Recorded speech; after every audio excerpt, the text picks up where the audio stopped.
আপনি বাজার থেকে আসতেছেন, বইয়ের জন্য পকেটে মজার মজার খাবার আনতেছেন, চকলেট আনতেছেন, এরপর বউ যা আবদার করছে তা আনতেছেন। আমি বলতেছি না আনবেন না, অবশ্যই আনবেন।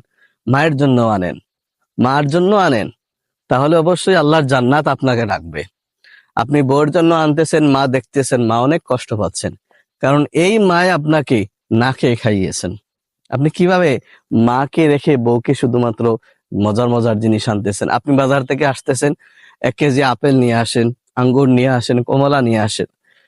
যখন আপনার মায়ের মুখে হাসি দেখবেন, আল্লাহর আরশ খুশি হয়ে যাবে ভাই। আল্লাহর আরশ খুশি। আপনার দুনিয়াতে আর আখেরাতের কোনো চিন্তা করতে হবে না।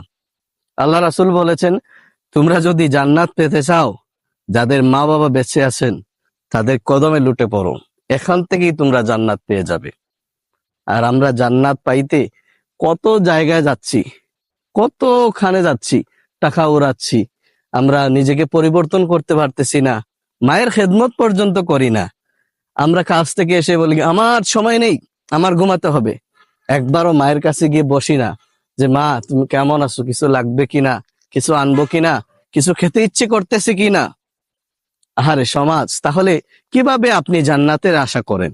কিভাবে আপনি জান্নাতে যাবেন? কিভাবে আপনার সফলতা পাবেন? কিভাবে আপনি সফলতার লক্ষ্যে যাবেন? এখনো সময় আছে, নিজেকে পরিবর্তন করুন। এখনো সময় যায় নাই। যাদের মা বাবা বেঁচে আছেন তাদের খেদমত করুন। আমি আপনাদেরকে বলতেছি আপনি জান্নাত পাবেন নিশ্চয়ই। কেন আমি বলতেছি না, এটা আল্লাহ রাসূল বলেছেন। আল্লাহ রাসূল যা বলেন তা কি মিথ্যা? আমি যা বলি হয়তো মিথ্যা হতে পারে, কিন্তু আল্লাহ রাসূল যা বলেছেন তা কখনোই মিথ্যা না। তাই আসুন, এখনো সময় আছে। মায়ের কদমে লুটিয়ে পড়ুন, বাবার কদমে লুটিয়ে পড়ুন, নিজেকে পরিবর্তন করুন। জাযাকুমুল্লাহু খাইর।